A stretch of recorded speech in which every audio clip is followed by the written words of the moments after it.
1985, and they've just done amazing work. We've watched parents, spouses, they have a kids camp, they have an Outward Bound program, co-workers, all the people under that umbrella that are impacted when a police officer dies in the line of duty. They don't charge for coming to the programs. The feeling is that, you know, the cost is pretty high already in the loss of their son or daughter.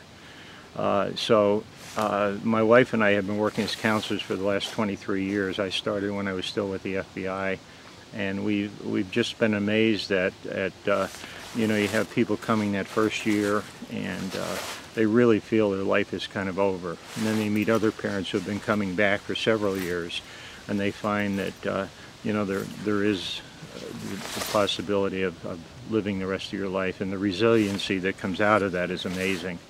You have a mother that meets another mother who lost a son or daughter, and she knows that other mother really understands the loss, and they become lifelong friends. She's feeling down, she can't sleep, she's having intrusive images. She dials up her friend across the other side of the country and says, "Hey, I'm having a bad day," and they talk, and that's the therapy that really works for them. It's kind of magical. Dave Payne responded to the road out behind us, River Road, for what was reported as an accident, and circumstances turn out that it was not an accident, and an individual ran from the site who later on, through a foot pursuit through the woods, Dave pursued the individual, and the individual, after a gunfight, killed Officer Dave Payne, right here on this exact site. That individual lived and went to prison and later died in prison in 1999.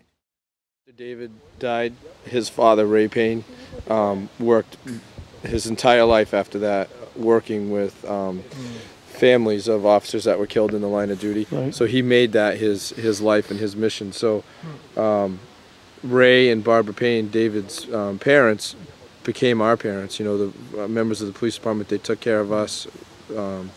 So we recently drove out to New York when Ray Payne passed away and attended his funeral, and it was an emotional experience for all the officers involved, and particularly the officers that were here when David Payne was killed in the line of duty. It was a hurtful day for all of us, and the words to describe what happened on that day are really said in our minds rather than our voices, and it's something that we don't like to revisit, but we certainly want to remember for all the days that they're out there enforcing the laws and taking the risk themselves.